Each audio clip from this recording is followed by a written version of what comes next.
Que o turismo é um setor que movimenta a economia e a cultura de Portugal, disso a gente não tem nenhuma dúvida. Agora, como é que esse setor pode ainda ser melhor explorado? Como é que ele pode gerar alguma novidade ainda no país? É isso que uma empresa, uma startup brasileira tem começado a pensar. Quem sabe em posicionar Portugal como um destino de afroturismo. Quem conta mais pra gente sobre essa iniciativa é o Carlos Humberto, fundador e CEO da Diaspora Black, que está movimentando essa novidade aqui no país. Carlos, bem-vindo a essa entrevista com o DN Brasil e obrigada por ter topado conversar com a gente hoje. Eu que agradeço, Caroline, por essa oportunidade, né, de não só estar aqui com vocês, mas também de falar um pouco desse grande ativo que existe aqui para o turismo de Portugal, que está relacionado à história da diáspora africana. Então é uma honra estar aqui com vocês. E aí você fala em diáspora africana e isso está totalmente relacionado com o nome Diaspora Black. Vamos falar um pouquinho do que é a Diaspora Black, Carlos? E daí a gente depois pula de volta para essa questão do fomento do afroturismo aqui em Portugal. A Diaspora.black, ela nasce para promover histórias, memórias, gastronomia, musicalidade, tudo que está relacionado a essa riqueza que foi produzida pelos povos africanos que se espalharam pelo mundo. E com esses povos, né, isso que significa diáspora, né, e com essa diáspora, grandes riquezas que são patrimônios fazem parte da construção e da formação de muitos países, inclusive de Portugal. Então nós nascemos para promover esses legados, essas histórias, essas memórias a partir do turismo. Hoje nós estamos em 18 países a partir de uma plataforma, né, que conecta as pessoas a pacotes de viagens, caminhadas, experiências que são anunciadas nessa plataforma e que levam as pessoas à oportunidade de vivenciar aí essas muitas experiências turísticas que apresentam esses lugares, essas memórias, essas gastronomias. Agora, vocês nascem no Brasil, no Rio de Janeiro, e como é que Portugal entra nessa história? Como é que vocês chegaram até aqui? Pois é, nós nascemos no Brasil em 2016, no Rio de Janeiro. No ano seguinte nós migramos para São Paulo, que foi onde onde conseguimos oportunidade para desenvolver a empresa e a crescer, e muito organicamente a gente se viu crescendo no mundo, né? Nós começamos a chegar em outros países de maneira orgânica com o alcance da plataforma, tanto com pessoas, né, profissionais, agências anunciando roteiros e pacotes, quanto com pessoas do mundo inteiro que começaram a buscar essas experiências, né?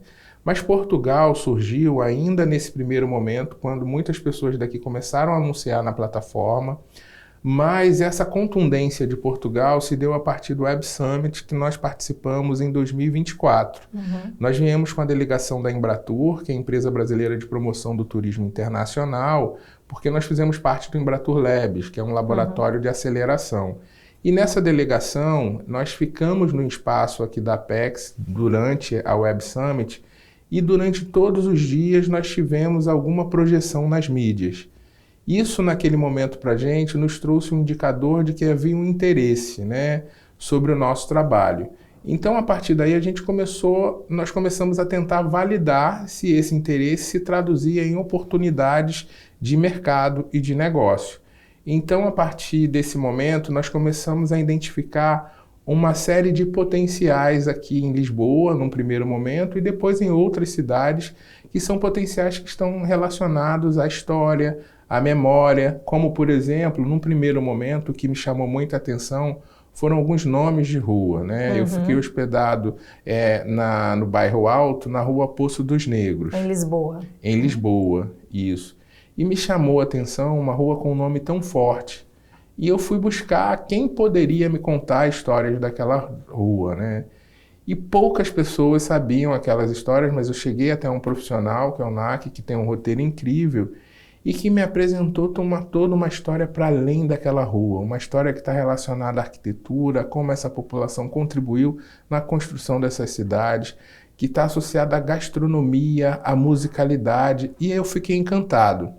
E no ano seguinte, ano passado, nós submetemos a uma premiação internacional, o Bootstrip, que é uma premiação da Neste aqui de Portugal, em parceria com a Turismo Portugal e a Medical School aqui, e eles premiaram as 5 empresas internacionais, ou seja, foram empresas do mundo inteiro que concorreram. Do setor do turismo. Do turismo, isso. É uma premiação focada no turismo. E eles identificaram 5 empresas que teriam um grande potencial, né, de crescimento e de contribuição, e nós fomos uma dessas 5. Né? Para a gente, total surpresa, porque de fato a gente não tinha Portugal como mercado estratégico ainda. Embora a gente saiba que o turismo faça parte da construção econômica desse país, né? Tem uma participação significativa no PIB de Portugal. Mas a gente não tinha identificado oportunidades para o mercado do afroturismo, que é esse segmento. Então, a partir dessa premiação, a gente começou uma nova fase de validação. Então, em parceria com 2 organizações brasileiras, que é a Apex Brasil, que trabalha esse potencial industrial do Brasil internacionalmente, e a Embratur novamente, realizamos um encontro, que era uma agenda para no máximo 25 pessoas, para a gente entender se essa expectativa, se esse mercado seria de fato uma oportunidade aqui. E para nossa surpresa, a gente teve um auditório lotado com mais de 100 pessoas, entre gestores públicos, entre profissionais do turismo, agência, pessoas do trade e muitas pessoas que estavam ali justamente para entender e porque tinha algum conhecimento de potencial desse mercado. Neste momento, Carolina, a gente entendeu que Portugal é um grande oceano de oportunidade para a possibilidade de diversificar os produtos de turismo aqui. Trazer um turismo de experiência, de memória, um turismo que faça um sentido, que traga uma relevância de uma contribuição social, um turismo que seja inspiracional, que as pessoas consigam acessar essas histórias e dizer, nossa, isso é bonito demais, isso me inspira. Isso inspira a minha possibilidade de resistir aos meus problemas diários, de superar os meus desafios, porque a gente fala de histórias de superação. Então, Portugal é um grande oceano de oportunidades, porque aqui também a gente pode considerar uma encruzilhada do mundo, né? Com certeza. Dos países africanos de língua portuguesa, né? Da Europa. Então, esse território aqui tem um potencial muito grande para desenvolver esse mercado do afroturismo e nós chegamos aqui nessa expectativa de contribuir para o crescimento desse mercado. Vocês participaram desse programa como prêmio, digamos, não é, por terem sido selecionados com uma base durante 6 meses aqui em Lisboa. Final do programa, que já é por esses dias, não é? Conforme a gente conversou um pouquinho antes de começar a gravar a entrevista, e agora vocês decidem fixar realmente uma sede da Diaspora Black aqui em Lisboa para fomentar esse movimento do afroturismo aqui em Portugal. Carlos, e aí você me disse que de uma reunião em que esperava cerca de 50 pessoas, mais de 100 apareceram.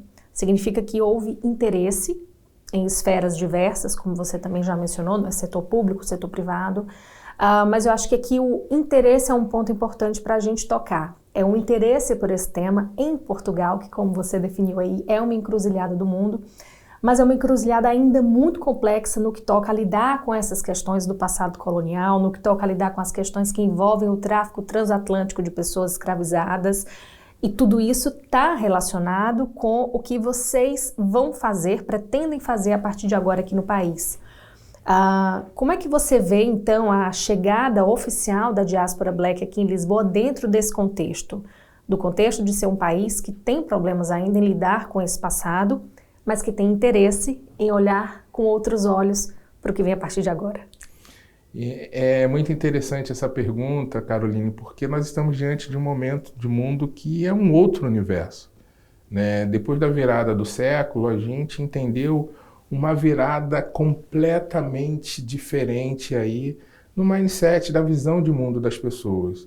As pessoas mais jovens estão buscando mais sentido, estão mais conectadas e não querem se envergonhar da própria história, querem conhecer as nossas histórias. E aí a gente não precisa se envergonhar, ter medo, né, do que aconteceu no passado. Pelo contrário, a gente precisa olhar para o passado, para aprender com o passado, para mudar o futuro. Então esse turismo, o afroturismo, traz essa possibilidade.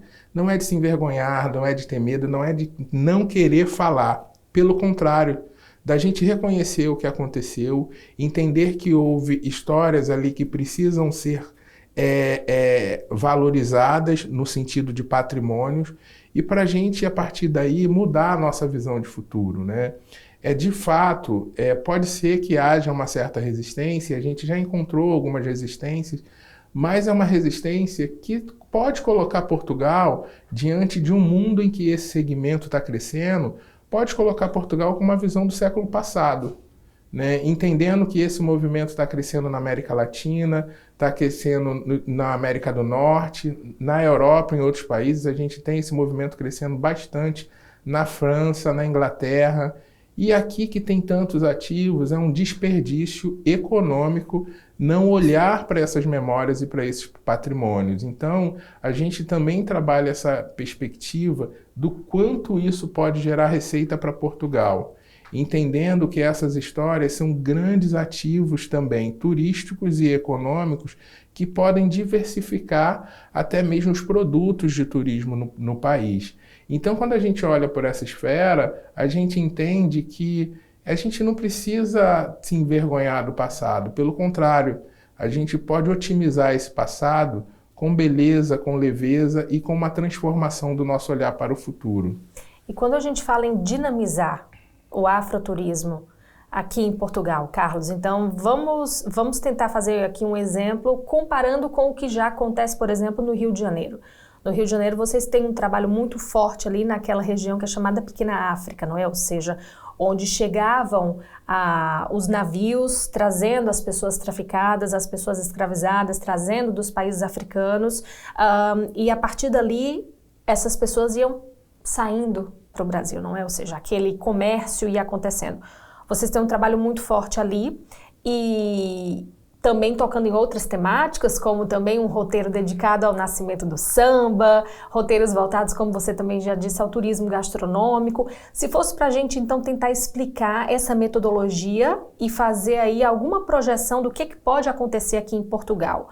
Quais seriam, então, as ideias, quais seriam as perspectivas, talvez, do que pode acontecer aqui? O nosso trabalho parte a partir de duas estruturas. Primeiro, na promoção, a gente tem uma plataforma de venda dessas experiências. Então, ali, agências, profissionais anunciam esses roteiros, esses pacotes que estão relacionados a esse movimento do afroturismo, né? E então, por outro lado... imagina, se eu sou aqui uma operadora de turismo e eu já tenho o meu percurso, de certa forma, que toca em alguns pontos, eu posso acessar a Diaspora Black como vitrine, ou seja, para vender o meu produto a partir da plataforma de vocês. Exatamente. Okay. Inclusive, nós convidamos aqui profissionais que contam essas histórias, sobretudo profissionais negros e negras, né, que queiram anunciar na nossa plataforma, são super bem-vindos. Por outro lado, a gente tem um outro trabalho de estruturar esse mercado. A gente está falando de um mercado que está em crescimento e que no Brasil também é um mercado muito recente, né? Já existia esse modelo de turismo, mas ele não era estruturado dentro de um olhar mais afrocentrado, né? Ele estava dentro do turismo étnico. Então, a partir desse momento, nós começamos a trabalhar ajudando a estruturar alguns destinos de afroturismo. Nesse sentido, a gente vem trabalhando com a Pequena África, que é uma região portuária do Rio de Janeiro, foi o porto que recebeu o maior número de pessoas escravizadas do planeta, pessoas de diferentes regiões de África, e essa história não está no passado, ela está no presente e está viva ali naquele bairro ainda hoje. Existe um sítio arqueológico, que é o cemitério do Cais do Valongo, que foi identificado ali a partir de um processo de revitalização daquela região. Existe uma série de instituições que trabalham a perspectiva da cultura, né, afro-brasileira. Tem o Filhos de Gandhi, tem uma série de terreiros. Nessa região nasceu o samba, né? O primeiro samba foi criado ali na casa de Tia Seata, que foi uma grande matriarca dessa região, e é onde fica um quilombo que até hoje tem samba, que é o Quilombo da Pedra do Sal. Então, esses muitos ativos começaram a ser olhados com maior seriedade e um programa do Banco de Desenvolvimento do Brasil, o BNDES, de investimento, começou a realmente realizar ações para potencializar essa cadeia do turismo e o profissionalismo dessas organizações ali. E aí a gente vem trabalhando num consórcio com mais 2 organizações de afroempreendedores também, o CEAP e a Feira Preta, na implementação desse programa que dura por 3 anos, né, justamente para a gente trabalhar a profissionalização, né, e a formação dos profissionais que atuam ali e desenvolver esse potencial turístico que pode transformar essa região num dos maiores destinos afrocentrados do planeta. E isso não parte somente de uma ideia. Foi feita uma pequena validação muito recentemente, a Embratur tem um papel significativo nisso, e em menos de um ano essa região se tornou a região mais visitada do Rio de Janeiro.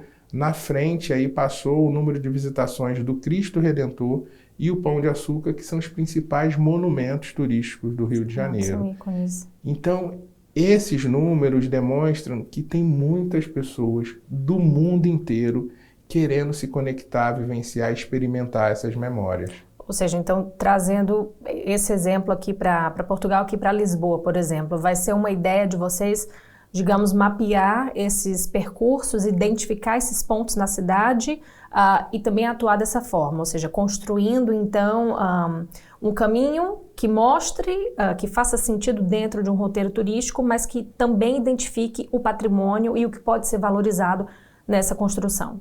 Exatamente. Esse momento inicial é um momento praticamente de diagnóstico, né? Não só da gente entender o que é necessário para estimular profissionais a trabalharem nessa cadeia, treinamentos, uma visão aí mais comercial, de marketing, de negócio, também um levantamento, né, desses lugares, um mapeamento dessas memórias e depois um processo também de formação para que essas memórias se transformem também em produtos turísticos, né? Então a gente também quer exercer esse trabalho aqui, estamos em diálogo, né, num diálogo que pode ser muito possível, em menos de um ano, a gente ter resultados significativos, porque as memórias estão aqui, né?